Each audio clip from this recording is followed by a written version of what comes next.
창가에 서서 앞을 한번 보십시오.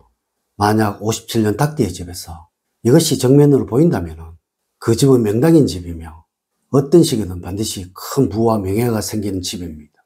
혹 집에서 이것이 보인다면 절대 이사가지 마시고 오래 사시도록 하세요. 우선 영상을 시청하시기 전에 좋아요, 구독, 알림을 부탁드립니다. 제가 이 영상을 제작하는데 큰 힘이 되는 것은 물론이고 다음번 영상들도 여러분들이 편안하게 받아보실 수가 있을 것입니다. 여러분 반갑습니다. 모모도도입니다.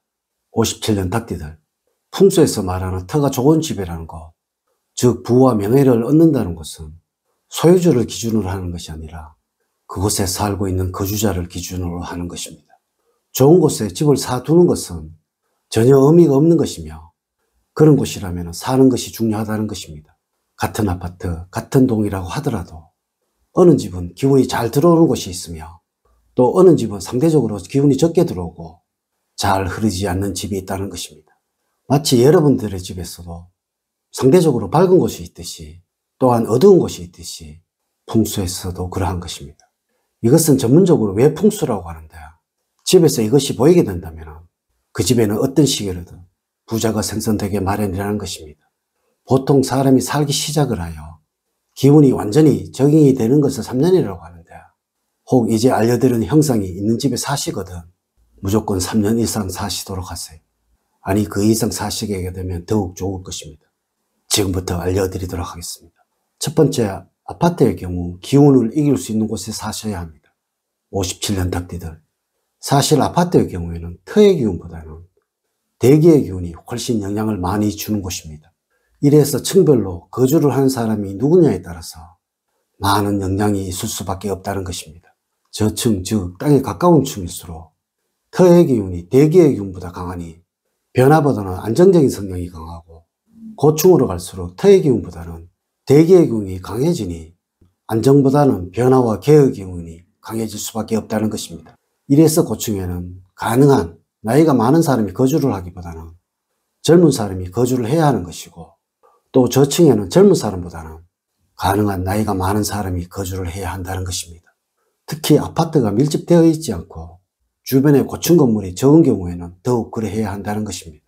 혹 나이가 많은데 고층에 거주를 하고 계신 분들이 계신다면 소파나 의자 같은 것들은 가능하면 딱딱한 것을 사용하지 마시고 웬만하면 안락한 것, 푹신한 것을 사용하시도록 하세요.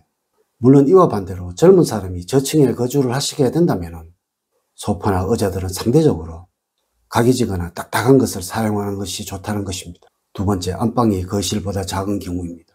57년 닭띠들, 안방이 거실보다 작다면 가족적인 집이며 안방이 거실보다 크다면 사회적인 집이라고 할 수 있는 것입니다. 전자의 경우는 나이가 드신 분들이 거주를 하는 것이 좋고 후자의 경우라면 젊은 사람, 즉 한참 일을 해야 하는 사람이 거주를 해야 하는 것이 좋다는 것입니다. 거실의 크기는 주방의 크기를 제외한 순수 거실만을 말하는 것입니다.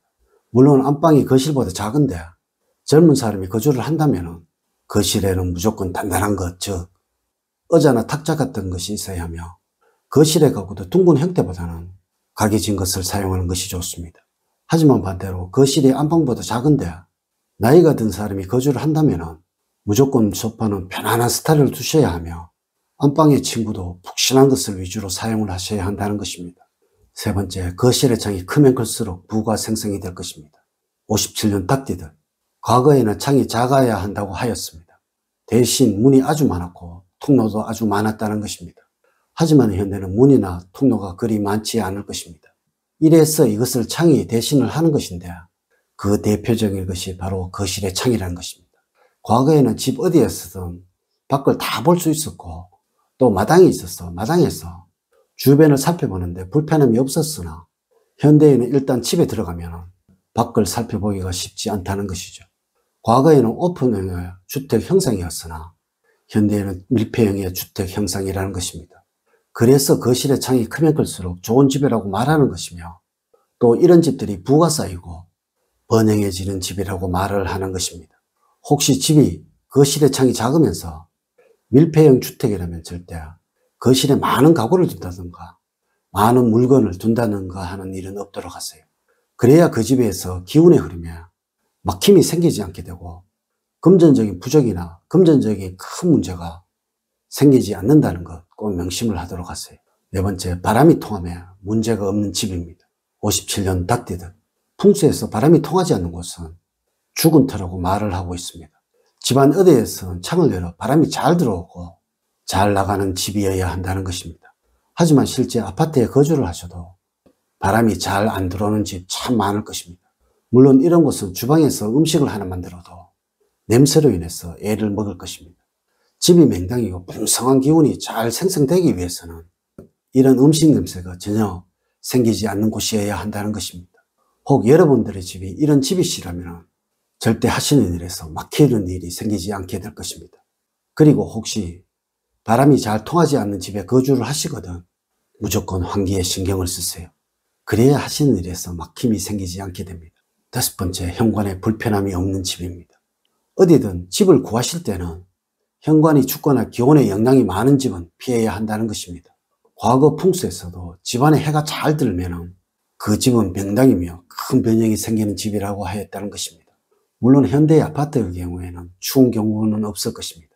하지만 상대적으로 결로 같은 것들이 생기는 곳들이 있을 것입니다. 이런 집은 좋지 않는 집이라는 것입니다. 물론 현관이 따뜻하고 포근한 느낌이 드는 것, 그리고 아무런 문제가 없는지 그 집이 명당인 집이고 누구이든 사는 동안 항상 행복과 번영이 이루어지게 된다는 것입니다. 여섯 번째, 창가에서 산이 보이는지 꼭 보세요. 57년 닭띠들, 창가에서 산이 보이시나요? 산의 허리가 보인다면 문필봉이라고 하며 또한 기인봉이라고 한다는 것이죠. 이런 산들이 보이면 큰 학자와 큰 부자가 나온다고 합니다.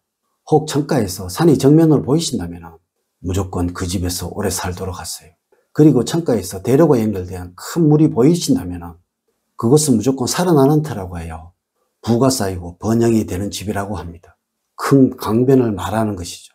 물론 물이 잘 흐르면 흐를수록 그 터는 아주 좋은 터입니다. 하지만 물이 잘 흐르지 않거나 흐르는 물이 오염되고 탁하다면 그것은 흉지라고 말하고 죽어가는 땅이라고 말을 합니다. 이런 것은 절대 살지 마세요. 일곱 번째, 집에 수평이 맞는지 꼭 보세요. 풍수에서 말하는 가장 흉지는 수평이 맞지 않는 곳입니다. 물론 어느 곳이든 수평을 맞춰 지어진다면 아무런 문제가 없을 것이나 실제 수평이 맞지 않는 곳에 평탄 작업을 하지 않고 지어진 집들, 건물이 참 많다는 것입니다.